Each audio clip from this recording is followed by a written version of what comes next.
Welcome to our channel PR job info. మన ఛానల్లో రోజు అప్డేటెడ్ నోటిఫికేషన్ యొక్క కంప్లీట్ డీటెయిల్స్ని అయితే చెప్పడం జరుగుతుంది ఫ్రెండ్స్. కావున వెంటనే పిఆర్ జాబ్ ఇన్ఫో ఛానల్ని సబ్స్క్రైబ్ చేసుకొని డైలీ అప్డేటెడ్గా వచ్చిన నోటిఫికేషన్స్ యొక్క కంప్లీట్ డీటెయిల్స్ని అయితే తెలుసుకోండి ఫ్రెండ్స్. ఈరోజు వీడియోలో మనం ఫైర్మ్యాన్ ఉద్యోగాల భర్తీ అనే నోటిఫికేషన్ గురించి అయితే డిస్కస్ చేద్దాం ఫ్రెండ్స్. ఈ నోటిఫికేషన్ ఎక్కడి నుంచి వచ్చిందమ్మా?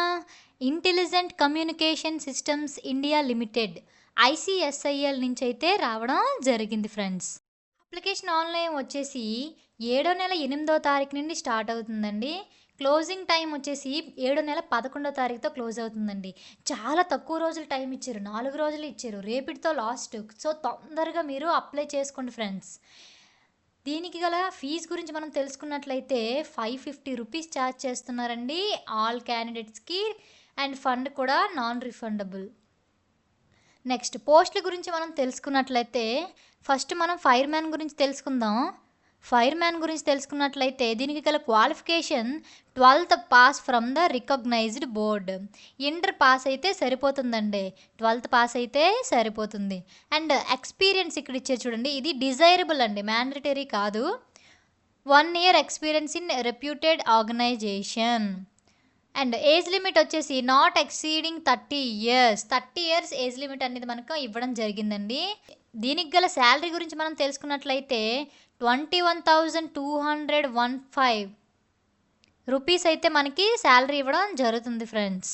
అండ్ నెక్స్ట్ MTS గురించి మనం తెలుసుకున్నట్లయితే 12th pass from the recognised board. దీనికి కూడా ఇంటర్ పాస్ అయితే సరిపోతుందండి. డిజైరబుల్ ఎక్స్పీరియన్స్ ఇచ్చారు, 1 year experience in reputed organisation. దీనికి కూడా సేమ్ ఏజేనండి, 30 years మించకూడదు. అండ్ దీనికి కూడా శాలరీ సేమ్ 21,215. అండ్ నెక్స్ట్ సఫాయి కర్మచారి, ability to read and write in Hindi or any other regional language. Hindi రాయడం చదవడం బాగా వచ్చి, లేదంటే ఏదైనా లాంగ్వేజ్ బాగా చదివి రాయడం వస్తే సరిపోతుందండి దీనికి. అండ్ దీనికి కూడా డిజైరబుల్ ఎక్స్పీరియన్స్ ఇవ్వడం జరిగింది, 1 year experience in reputed organisation. And దీనికి కూడా సేమ్ ఏజ్ 30 years మించకూడదు. అండ్ నెక్స్ట్ దీనికి గల శాలరీ గురించి తెలుసుకున్నట్లయితే 17,494 రూపాయలు శాలరీ అయితే మనకి ఇవ్వడం జరుగుతుంది. అండ్ నెక్స్ట్ వార్డ్ బాయ్ గురించి మనం తెలుసుకున్నట్లయితే middle school pass or equivalent. Middle school pass or equivalent అని ఇవ్వడం జరిగిందండి. అంటే దీనికి మనం 8th క్లాస్ పాస్ అయితే సరిపోతుందండి, 8th క్లాస్ పాస్ అయితే సరిపోతుంది, లేదంటే ఈక్వలెంట్ క్వాలిఫికేషన్ అయినా చేసుంటే సరిపోతుంది. దీనికి కూడా డిజైరబుల్ ఇచ్చారండి experience, 1 year experience in recognised hospital or dispensaries or child welfare centre.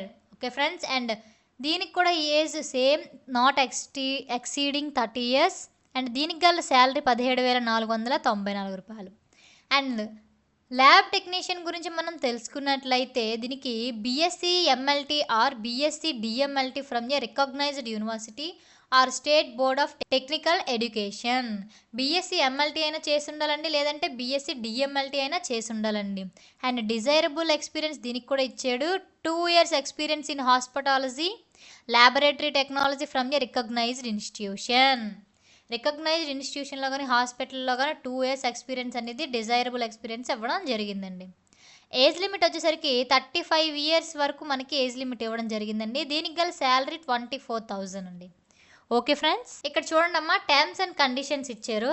Candidates are advised to go through the link how to apply for current jobs which is available on current job section under career tab. Candidates are advised to enter complete details of their educational qualification starting from high school to higher level of qualification and experience in their profile. In order to apply for a post, the candidate's profile must match the eligibility criteria mentioned in the advertisement for the post. Candidates can update their profile. For assistance in this regard, may please contact the below mentioned officer. Career tab కింద ప్రస్తుత ఉద్యోగ విభాగంలో అందుబాటులో ఉన్న ప్రస్తుత ఉద్యోగాలకు ఎలా దరఖాస్తు చేయాలనే లింక్ ద్వారా అభ్యర్థులు వెళ్ళాలని సూచించారు. క్యాండిడేట్స్ వారి క్వాలిఫికేషన్ హై స్కూల్ నుండి హైయెస్ట్ లెవెల్ క్వాలిఫికేషన్ వరకు మరియు ఎక్స్పీరియన్స్ యొక్క కంప్లీట్ డీటెయిల్స్ని అయితే వారి ప్రొఫైల్లో నమోదు చేయాలండి. అండ్ పోస్ట్ కోసం దరఖాస్తు చేయడానికి నోటిఫికేషన్లో ఇచ్చిన క్వాలిఫికేషన్ అయితే మాత్రం మస్ట్ అండ్ షుడ్ గా కలిగి ఉండాలి. The short listing of candidates for the panel will be based on scrutiny of documents of their age, qualification, experience etcetera and as found eligible as per prescribed criteria and subsequent interaction of candidate by the department. Finally, selected candidates by the department shall be considered for development on purely contractual or outsourced basis for a fixed period or till expiry of contract or till regular incumbents join posts. Final గా qualify అయిన candidates కొంతకాలానికి లేదా contract గడువు ముగిసే వరకు లేదా regular ఇంకంబెంట్ పోస్టులలో చేరే వరకు పూర్తిగా కాంట్రాక్ట్ ఆర్ అవుట్సోర్సింగ్ కింద పరిగణించబడతారండి. Thank you friends. ఈ వీడియో కనుక మీకు నచ్చినట్లయితే ప్లీజ్ లైక్ అండ్ షేర్. ఇలాంటి వీడియోలు ఇంకా కావాలనుకుంటున్నారా? వెంటనే పిఆర్ జాబ్ ఇన్ఫో ఛానల్ని సబ్స్క్రైబ్ చేసుకోండి ఫ్రెండ్స్. ఏదైనా కొత్త నోటిఫికేషన్ గురించి కంప్లీట్ డీటెయిల్స్ కావాలంటే ఆ నోటిఫికేషన్ యొక్క నేమ్ని కామెంట్ బాక్స్లో కామెంట్ చేయండి. ఆ నోటిఫికేషన్ యొక్క డీటెయిల్స్ని అయితే నేను వీడియో ద్వారా అప్లోడ్ చేస్తాను. Thank you friends.